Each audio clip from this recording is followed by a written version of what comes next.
Hi there, and welcome to this self care series, Sparkle Yourself, the Art of Choosing You.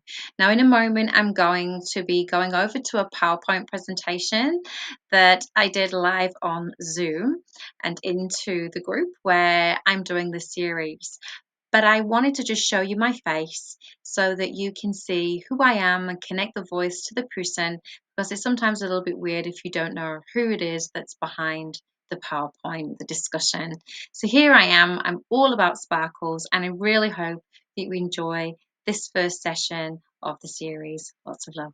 This is the first of 15 sessions called Sparkle Yourself, the Art of Choosing You, and it's a self-care series.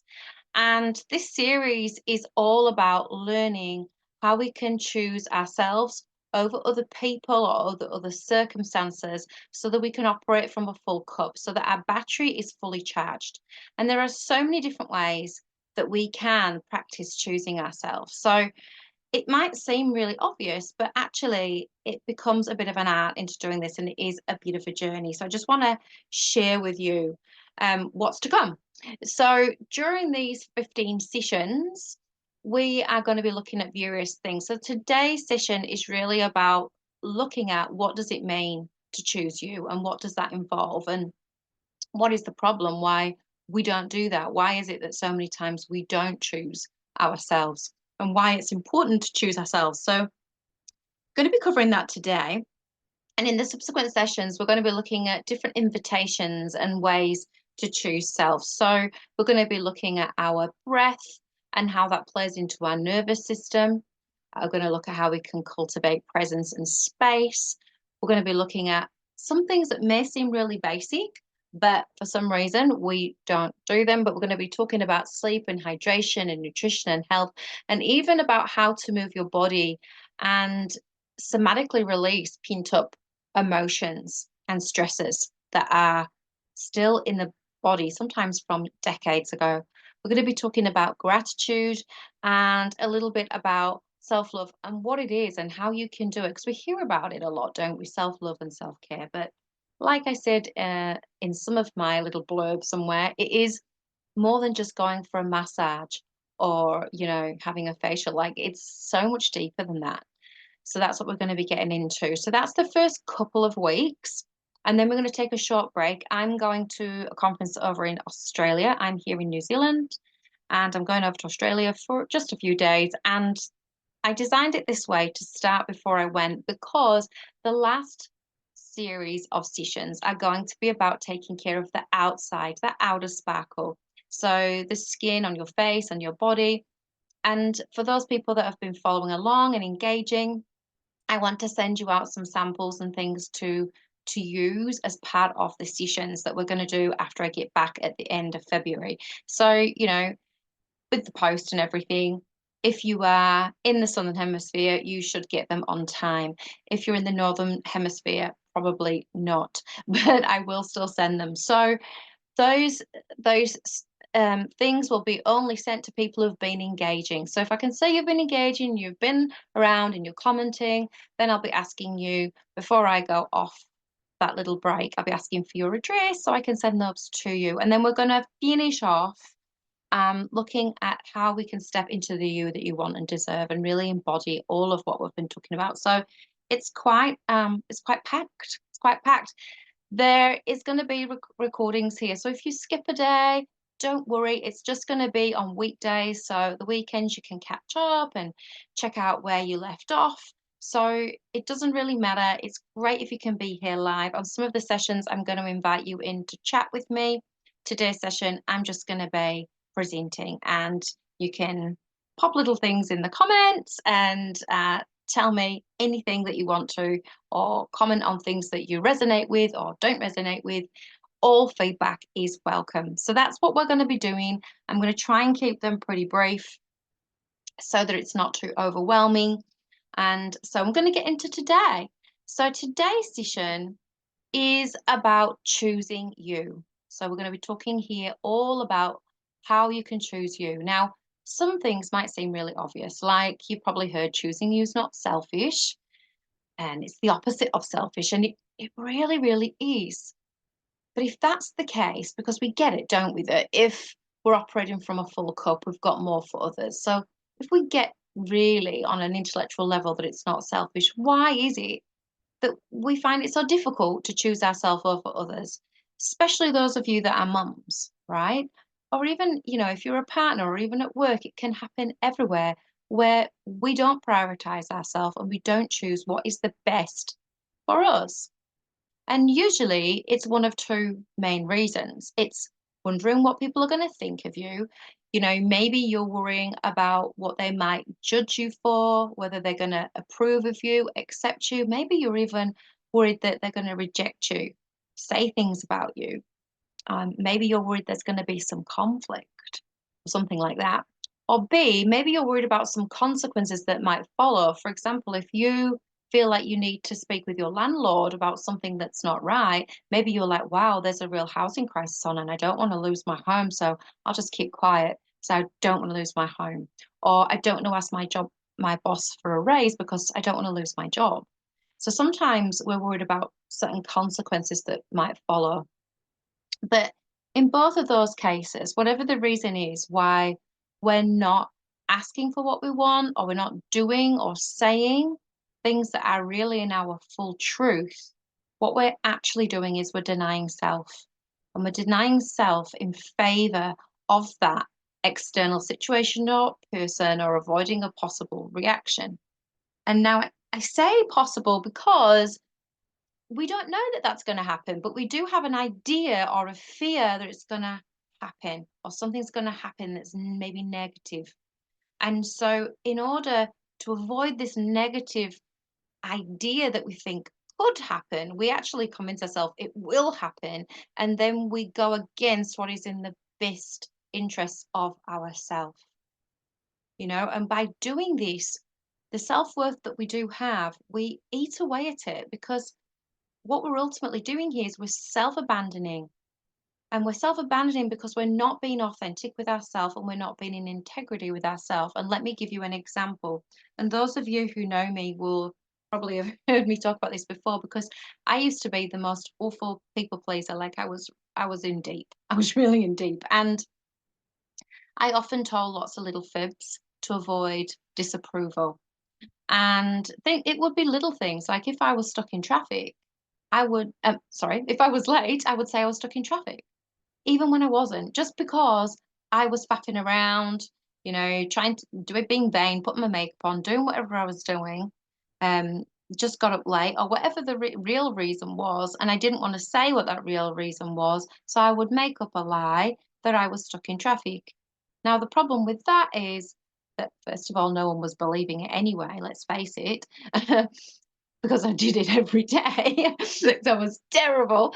But the real thing that was problem was not about what anybody else thought. It was what I thought about myself, because I knew that I was lying, and so I lost a little bit of self-respect.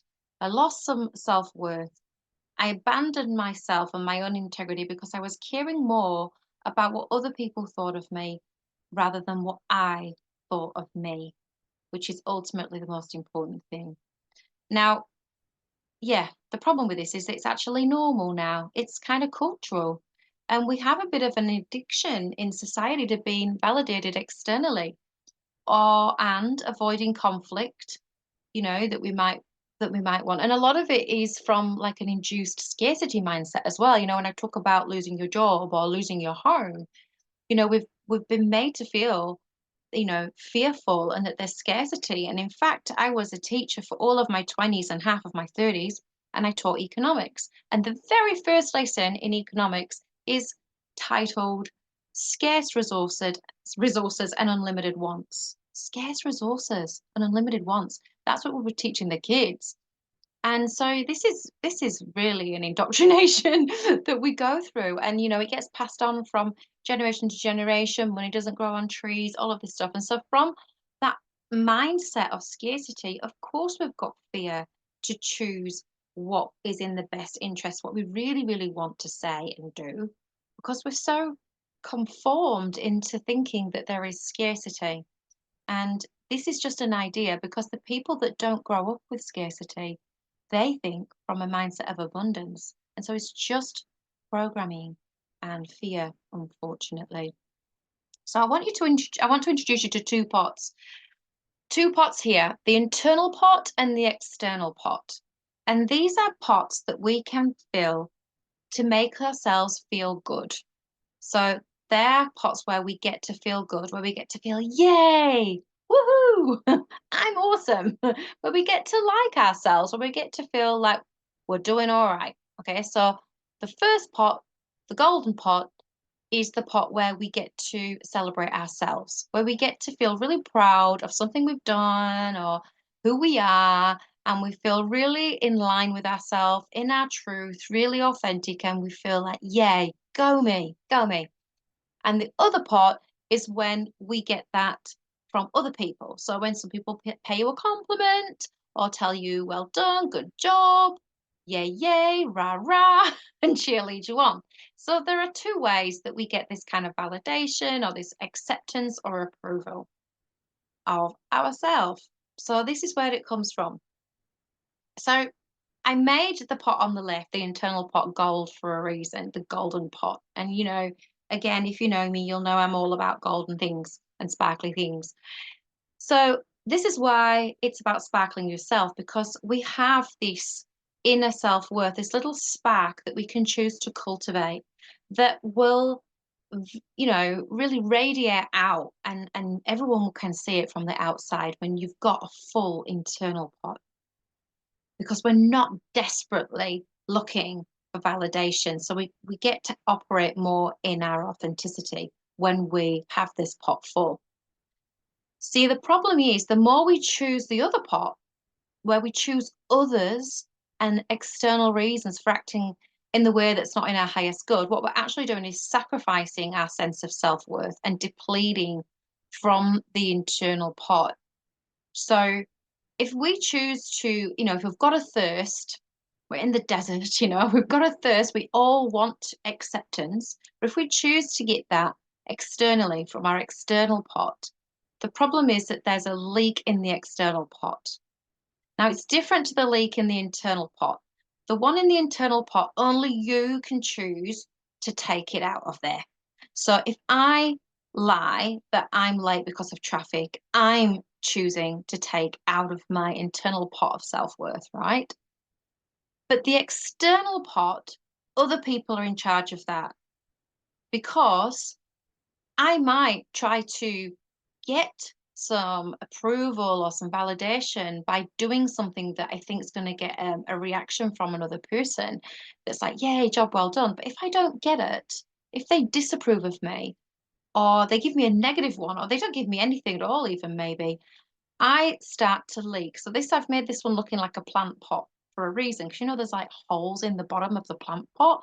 So when we try to get our thirst quenched by water going in to the external pot, it just can drip out the bottom, because as much as people can build you up, they can tear us down. So it's a really dangerous game. And so what happens is when that's leaking and we're dependent like a drug on that external validation, is that we have to go out and get more of it and more of it at the expense of what's left in the internal pot.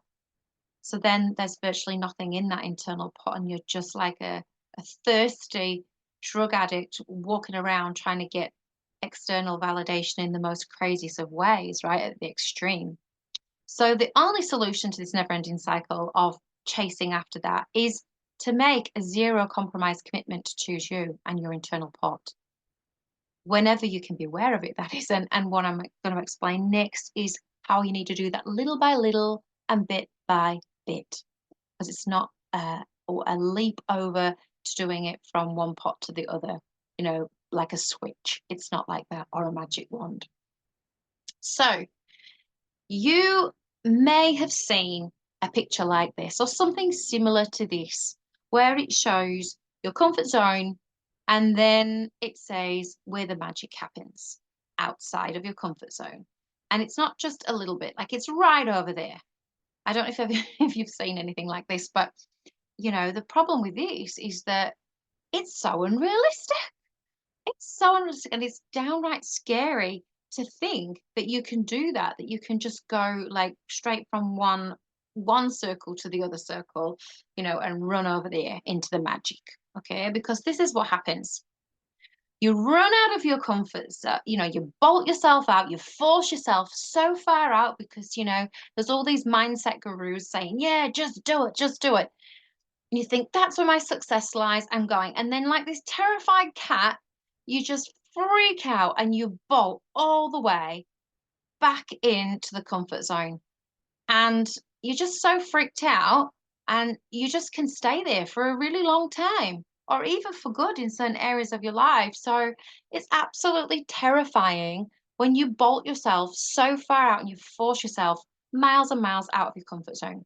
So we're not going to do that anymore because it's so unrealistic and it doesn't help us, and it actually reinforces a lot of our limiting beliefs of our we can't do this and we can't do that stuff in our head because it's just not realistic. This is a more realistic pattern out of the comfort zone, and it's a gradual, little by little expanding of your comfort zone. So we're just taking a little baby step and then another little baby step out of the comfort zone that then becomes the new comfort zone and then the new comfort zone. And the reason we want to do this is because if we don't, the comfort zone is no longer comfortable. The comfort zone can be a very uncomfortable zone because you just feel absolutely sick of yourself doing the same stuff which you know isn't good for you. So put a comment if you've ever been that person where you've been very uncomfortable in your comfort zone, because I have several times where I've just got, excuse my French, but sick of my own shit. And I've gone, that's enough, Vicky, just stop it. And that is when I do move. Sometimes I do have to get to that point before I move, unfortunately. It's not the best way to move, but sometimes it is the way that we move. But when we do move, like, we can do what I was saying before, and we can go to extremes, especially when we're doing the sick of my own shit thing. So we go to extremes. For example, have you ever done that with dieting? I have. Like, I've, wanted to get into a bikini or something for a holiday. Got some temporary goal, which is all about external validation. So I've put myself on a near starvation diet and crazy grueling exercise routine. I definitely did a lot of that in my 20s. And what happens is you come back from the holiday and you just go back to the original way because nobody could keep that up, you know, going so far out the comfort zone. It's just too uncomfortable and unrealistic. So what we're going to do instead is take baby steps, and we're going to build the muscle of choosing that internal pot over the external pot. And so, for example, with the food, I now choose how food makes me feel. There's lots of foods that actually make me quite sick now, bloated, uncomfortable, drained of energy. And so when I'm making my food choices, it's now not about the bikini or what other people think. It's actually about how am I going to feel? How's my energy going to be? And that's been a big process and an ongoing process. Honestly, it's not over for sure. So this is what we do. And there's a couple of people watching that I know have heard me talk about 1% changes. So little changes that over time all add up to really, really big changes. And that is what's important, is that over time, not trying to do everything overnight. And so when we want to build that muscle of choosing ourselves, we can be like this little doggy here, and we can start by picking the low hanging fruit, the easy things, the things where we know that we've got a good chance of success. Because if we don't, if we go too far out of the comfort zone and we go for the really difficult, the high up fruit, then we can kind of tell ourselves we're a failure when we don't manage to do it. And so if we go for the low hanging fruit, we can start to celebrate ourselves, which is part of the process. And so with each little action where you choose you, it's like a vote for you, and you'll put more water into your internal pot. So each time when I was trying to tell the truth, when I was a people pleaser, for example, each time I told a little true statement like, oh, I don't want to come tonight because I'm feeling tired.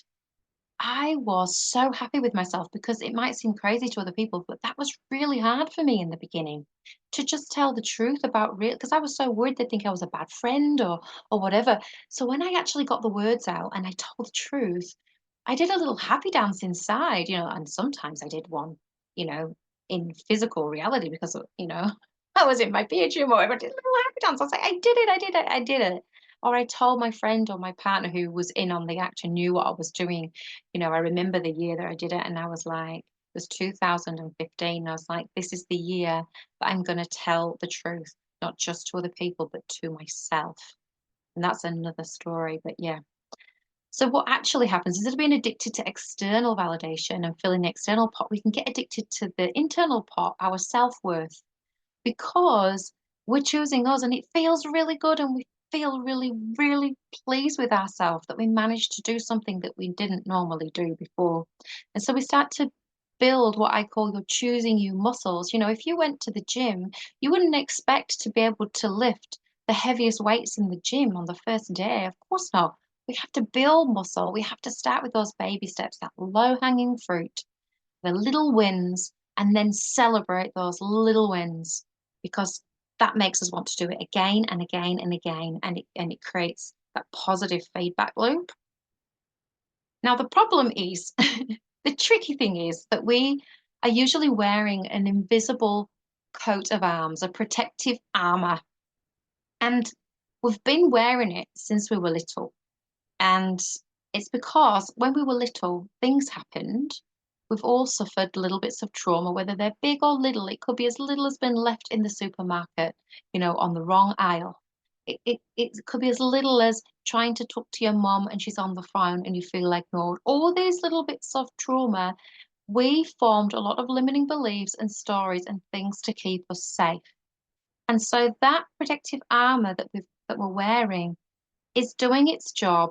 This little soldier, internal soldier, is doing its job to shield us from harm. And that is a program that we've got that usually started 0 to 7 age, and it's been doing its job for a really, really long time. And so what happens is, when you try to make a change, when you try to do something differently, or act in a different way, or speak in a different way, the soldier starts to freak out because it's like, don't do this. This is dangerous. We're going to get hurt. And so it just, pulls up the drawbridge and locks you in and tries to force you in fear to go back into the comfort zone. So this is what is happening, and it's there to protect us. And it's not our enemy, although it seems like it when we're trying to make a change. It's a soldier that's been doing its job for a really, really long time. And it's been doing a good job because it's kept us safe until now. And the program just needs some updating, right? But the good thing is, by taking those baby steps, we can stretch and we can grow, and almost like tiptoeing past a sleeping guard, those old films where the guards would be guarding the prison. We can tiptoe past the sleeping guard that's maybe inside of us by doing the little ones. Now, when we make big actions, the guard's right fully alert. The soldier's like, what are you doing, mate? No, we're not going that way. So not only does it help us celebrate the little wins by taking the baby steps, it also kind of disarms us from our internal protections a little bit, because it's just a little bit outside of the normal. And that is a lot more helpful. And so if we can make friends with our protector and, acknowledge your programming, acknowledge your internal soldier for being so loyal to you, because they've done this job all of these years. They are not our enemy, but we can make friends with it, and we can just acknowledge it and say, thank you so much. And then we might get a little bit more cooperation, even when it's a little bit more visible and the soldier's got one eye open on what we're doing. The thing is that this is something that occurred to me last year. It's the fact that, I mean, we all know we've got subconscious programming, right? That well, not everybody does know that, but most of us now know that we've got a subconscious program, like I've just been explaining, that was formed 0 to 7, that's there to keep us safe. And it's full of all kinds of ideas and stories. Like, we get that. But do we ever really stop to realize how unique our program is, and that the collection of stories and beliefs that we hold, the program that we have, is absolutely unique to you, and not a single other soul has the same set of unique circumstances and stories that happen 0 to 7, and therefore does not have the same program as you. Like, do we ever realize that we are that unique? And that's why we all kind of live in our own little universes, because no one else can possibly know what goes on in someone else's, because we've all had such unique experiences in life, and particularly those ones where it formed the program pre 7 years old. And so with that program, we're all playing a different game. Like, we've all got different tools and things available to us. And some people start a bit higher in the game on a different level to us, because luckily for them, they were blessed with a few better tools. Like those people that are born into abundance, they don't have to try and break through the scarcity mindset. And not in terms of money anyway. Maybe they might do it in terms of love or something somewhere else. But we've all got things we've got to conquer. And some people, unfortunately, have got a few more things than others. It doesn't seem very fair. We don't really know why. We can talk very philosophically about that. But the reason is that we can't compare ourselves, because we're all operating on a different level of the program. Like, do you remember like those games that we used to play when, I'm 50, right? So these were the first kind of games. In fact, the graphics were not this good when I was a kid. But there were those level games, where you went up a level, and you kind of like, once you got to that level, you went up to the next level, but you might die when you drop through that gap at the bottom there, and like, oh gosh, back to the beginning again. So we're all kind of leveling up, right? Going through with our program, trying to become the best versions of ourselves, because when we level up, life just gets a little bit easier. It's not because we're not good enough as we are, it's just that, the suffering gets less, the self-talk gets better. And when we realize that we're all playing on different levels of the game, and it's not because some of us are better at the game than others, it's just because we've got a different starting point than the next person, then we realize that the next level is only about ourselves. It's us, me and myself, that's in the game. I'm not competing about this with anyone else. It's only me.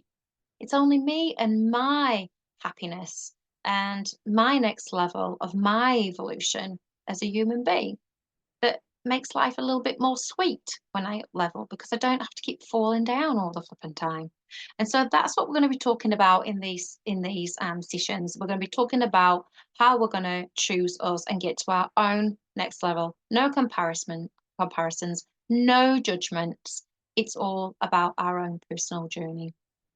And so I just want to end today by saying I did write in a book called Leading with Light, and my chapter was called Diamond in the Rough, the many facets of the self-worth journey. And in that book, some of you may have already read it, but I talk about the self-worth diamond, that sparkly diamond that we can have on the inside. And I talk about how when I wasn't being authentic or in my integrity, mine was like a cubic zirconia. It was like a fake diamond. So it looked quite shiny, but if you look too closely, you'd realize it wasn't real.